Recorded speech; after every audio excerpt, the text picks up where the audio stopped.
हर एक के घर में बच्चे रहेंगे। आप भी कभी बच्चे थे। अलग अलग रोल पे हम छोटे होते तभी किसी के बेटा बेटी होते, थोड़ा बड़े होने के बाद भाई बहन पिता माँ दादा दादी नाना नाना अलग अलग रिश्तों से हम परिवार से जुड़े रहते हैं। जो परिवार का जो संस्कार जो रहते हैं, परवरिश का जो रहता है, जब भी परवरिश संस्कार से जुड़े की जाती है तो वो बच्चे, उस परिवार के बच्चे जहां भी जाए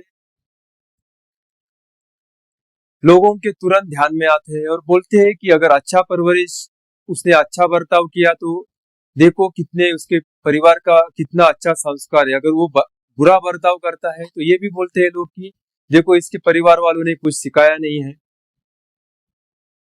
तो परवरिश कितनी महत्वपूर्ण है एक कथा के माध्यम से जानते हैं।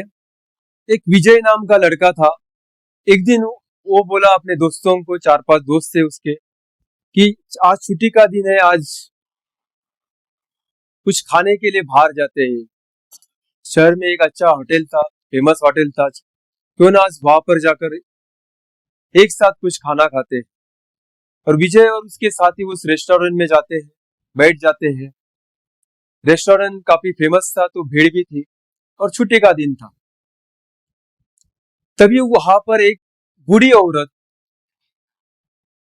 रेस्टोरेंट का जो दरवाजा था वहां पर आती है और वो बोलती है कि बहुत भूख लगी है, काफी दिनों से कुछ खाया नहीं है, कुछ खाने के लिए दो। रेस्टोरेंट के जो वेटर्स रहते हैं उसको भगाने की कोशिश करते हैं। फटे पुराने कपड़े थे, बाकी के रेस्टोरेंट के लोग भी देखते रहते हैं। उसी में जो विजय था वो बाहर जाता है उस बूढ़ी औरत के पास। उसके पास जाकर पूछता है कि माँ जी, उसको पहला देखता है ऊपर से नीचे। उसके ध्यान में आता है कि सचमुच उसको बहुत भूख लगी है, काफी दिनों से इसने कुछ खाया नहीं है। बोलते कि माँ जी आप कुछ खाएंगे? तो वो बोलते हाँ बेटा, मैंने 4 दिन से कुछ खाया नहीं है।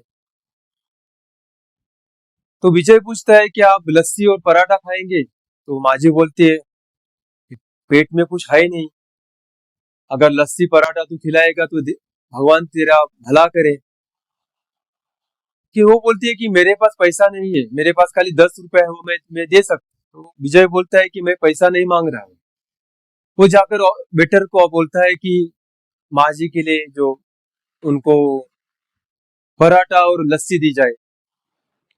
उसके मन में आता है कि क्यों ना उनको भी अंदर लिया जाए, रेस्टोरेंट में बिठाया जाए। लेकिन वो बाद में अपने दोस्तों को देखता है और रेस्टोरेंट में बैठे हुए बाकी जो लोग थे उनको भी देखता है, तो उसको लगता है कि शायद मैंने उसको अगर अंदर बुलाया तो पता नहीं किसको पसंद आएगा किसको नहीं आएगा, खाली फुकर झगड़ा होगा। तो वो अपने दोस्तों के पास जाकर बोलता है कि एक काम करो, आप बैठो, खाना चालू करो, मैं आता हूँ करके। और विजय अपना प्लेट लेकर बाहर जाता है और उस बूढ़ी औरत के बाजू में बैठ जाता है। ये सब उस होटल का मालिक देख रहा था काफी समय से। ये देखकर वो मालिक बाहर आता है और बोलते विजय को बोलता है कि मेरे होटल में बहुत सारे लोग आते जाते रहते हैं, मैं कभी से देख रहा हूँ तेरे जैसे लोग बहुत कम आते हैं, तो कृपा करके आप दोनों अंदर चलिए, आपके लिए अलग टेबल लगाया जाएगा, आप वहां पर आराम से बैठकर खाना खा लीजिए। और वो बोलते हैं कि तूने जो किया है वो अच्छा संस्कार या जिसके ऊपर अच्छा परवरिश किया जाए वही लड़का कर सकता है।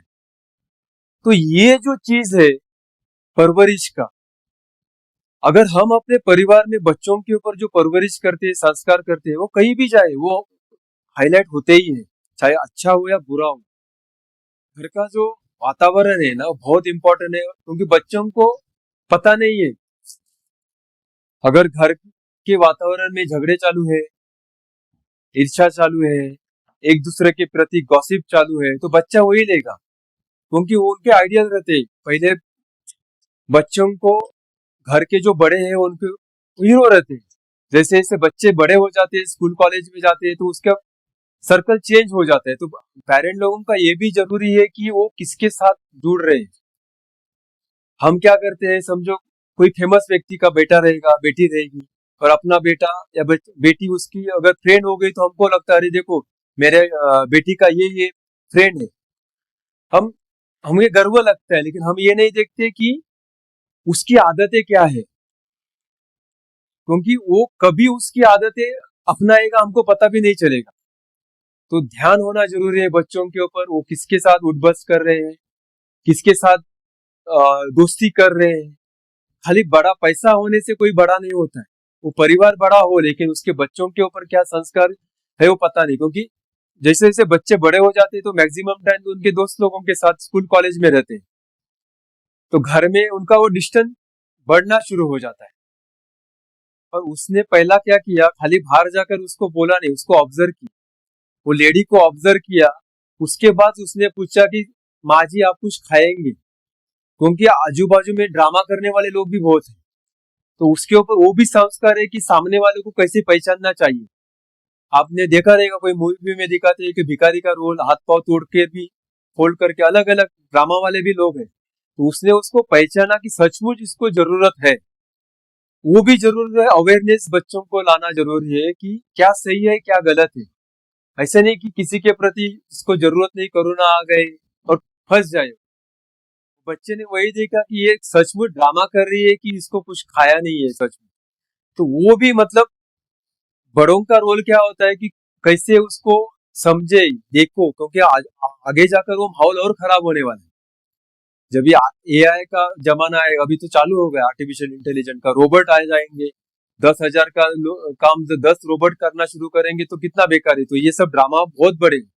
तो जरूरी है कि बच्चों को उस अवेयरनेस बढ़ा ले जाए, उनके साथ बातें बोला जाए कि क्या सही है क्या नहीं है। छोटे छोटे चीज में उनको इन्वॉल्व करना जरूरी है। छोटा भी है, कोई भी घर का एक छोटा बर्तन लेना है तो भी अगर उसको पूछेंगे कि कौन कौन सा कलर का लेना है, क्या लेना है, तो उसको भी लगता है कि मुझे कुछ इंपॉर्टेंट मिल रहा है। वहीं से वो बीज जो है पौधा बनेगा, वृक्ष तैयार हो जाएगा।